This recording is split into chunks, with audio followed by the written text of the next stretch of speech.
بسم اللہ الرحمن الرحیم. آپ دیکھ رہے ہیں معاشرہ. میں ہوں جواد شمسی. کردار، عمل اور قول و فعل میں یکسانیت ہی انسان کو ممتاز کرتی ہے.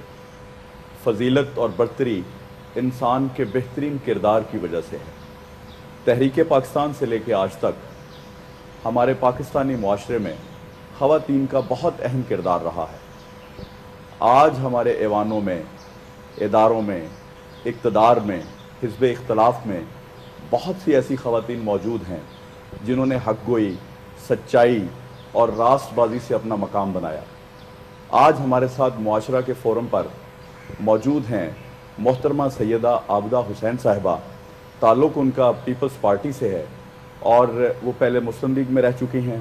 بہت دفعہ وہ نیشنل اسمبلی، صوبائی اسمبلی کا الیکشن جیت چکی ہیں اور پاکستانی ایمبیسڈر بھی رہ چکی ہیں.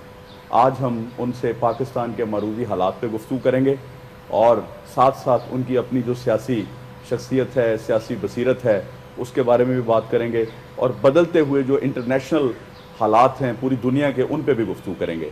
میں آپ کو ویلکم کہتا ہوں جی اپنے پروگرام میں محترمہ، اور آپ کا بے حد مشکور ہوں کہ آپ نے ہمیں معاشرہ کے فورم پہ وقت دیا. اچھا، آپ بتانا پسند کریں گی کہ آپ نے سیاست کا آغاز کب کیا اور کیوں کیا؟ جی، میں نے سیاست کا آغاز سن 1972 میں کیا.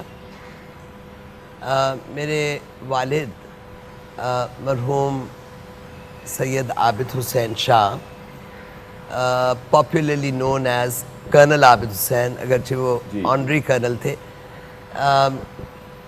تو وہ آپ کو شاید علم میں ہو نہ ہو چونکہ ہم تاریخ نہیں پڑھتے، لیکن میرے والد جناح صاحب کے ساتھ منتخب ہوئے تھے سن 1946 میں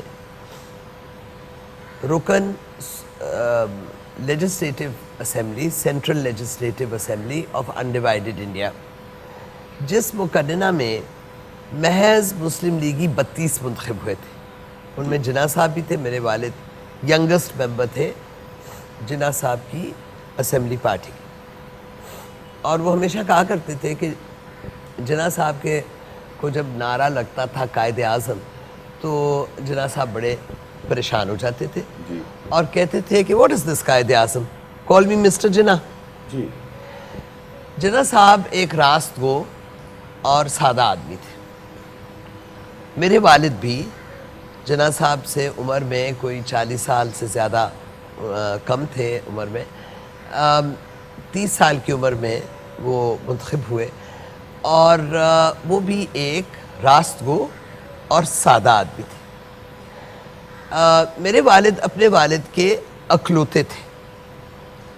میرے دادا کا نام تھا مخدوم پیر راجہ شاہ بخاری آف شاہ جیونا، اور میرے دادا چیف کالج میں ایچ ایس این میں 1889 میں داخل ہوئے تھے اور 1899 میں وہاں سے ڈپلومہ لے کے گھر گئے.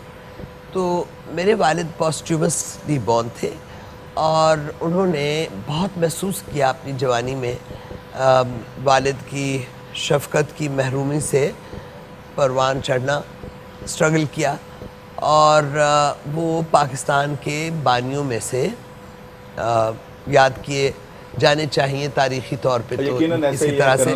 لیکن آج کل تو کیونکہ ہر دوسرا تیسرا بانی پاکستان کا دعویٰ کرتا ہے، ہمارے جو ذرائع ابلاغ کے بہت بڑے پرتھان ہیں، آپ کو پتہ ہے کہ وہ تو اپنے والدین کی برسیاں ایسے مناتے ہیں کہ جیسے پاکستان انہی نے بنایا. بالکل ایسا ہی. تو آج کا پاکستان تو بکاؤ پاکستان ہے نا.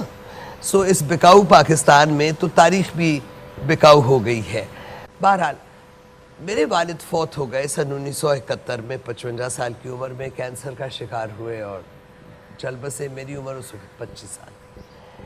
بھٹو صاحب نے میرے سر پر اپنا دست شفقت رکھا اور عورتوں کی نشست سے انہوں نے مجھے اپنی پارٹی کا ٹکٹ دیتے ہوئے پنجاب اسمبلی کا ممبر منتخب کروایا سن 1972 فروری میں. میں جب ممبر بنی تو جوان بھی تھی، ابھی ماں نئی ماں بنی تھی سن 71 کے اینڈ میں میری بچی کلثوم پیدا ہوئی.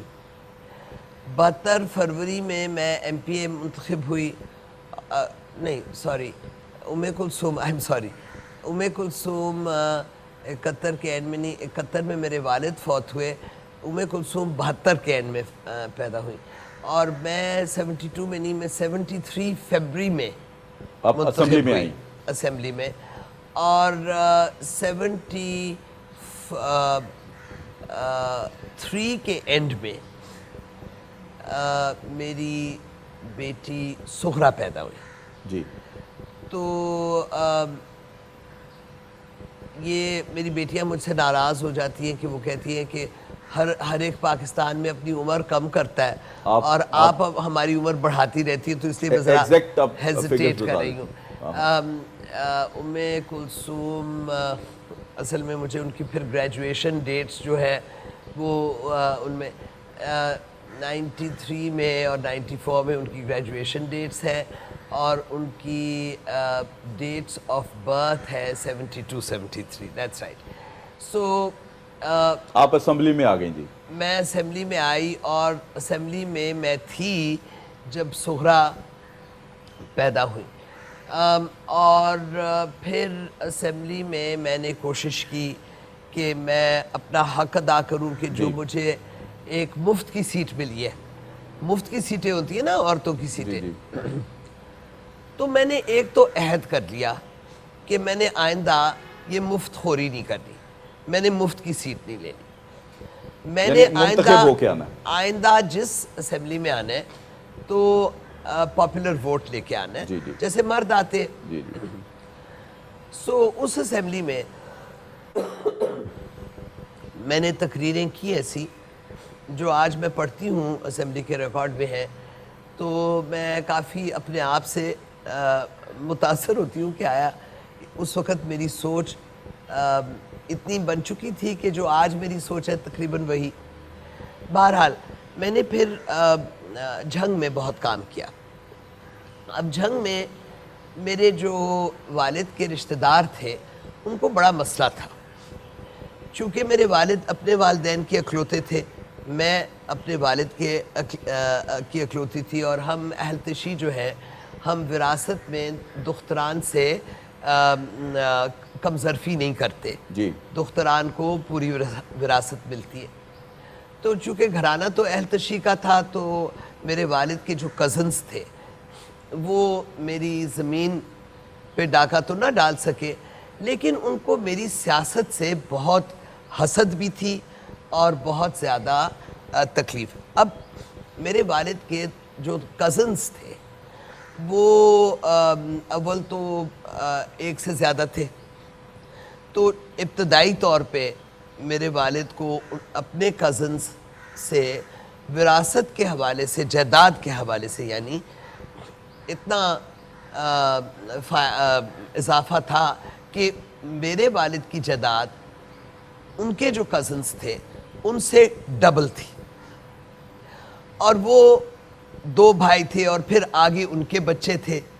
سو جو میرے کزنز تھے وہ یعنی سیکنڈ کزنز تھے. اچھا, اس میں ایک تھوڑا سا میں ایڈ کروں کہ ہم سیاست کی طرف بھی آئیں گے. آپ جب پیپلز پارٹی سے مسلم لیگ میں آئیں؟ نہیں, وہ میں بہت بعد کی بات ہے. اچھا. لیکن ہمارے یہاں ذاتی حوالوں میں سیاست فارغ نہیں ہوتی. جی جی. کل بائیکاٹ کیا ہے چودھری صاحبان نے اجلاس صدارتی, کیونکہ منہ صلاحی گرفتار ہو گیا. جی بالکل. تو اس لیے یہ کہیں نہیں ہوتا, اور یہ وہاں برطانیہ میں ابھی ہوا کہ ایک بھائی نے دوسرے کو گرا دیا لبرل ڈیموکریٹک پارٹی میں.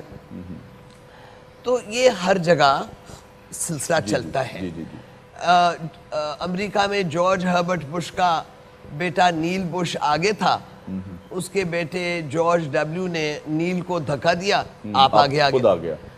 اب میں بتا رہی ہوں کہ میرے والد کے بہن بھائی نہ تھے, وہ جوانی میں فوت ہو گئے. جی جی جی. میں سیاست میں آ گئی. اب آپ کی جو سٹرگل تھی اس کے بعد میں منتخب ہو گئی. جی ہو گئی.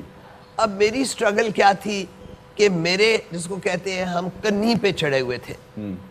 کون؟ میرے سیکنڈ کزنز اور میرے سیکنڈ کزنز کی اولادیں جی جی جی جی جن کے پاس جائیداد میرے سے میری جائیداد ان سے 10 گنا 8 گنا 15 گنا زیادہ تھی.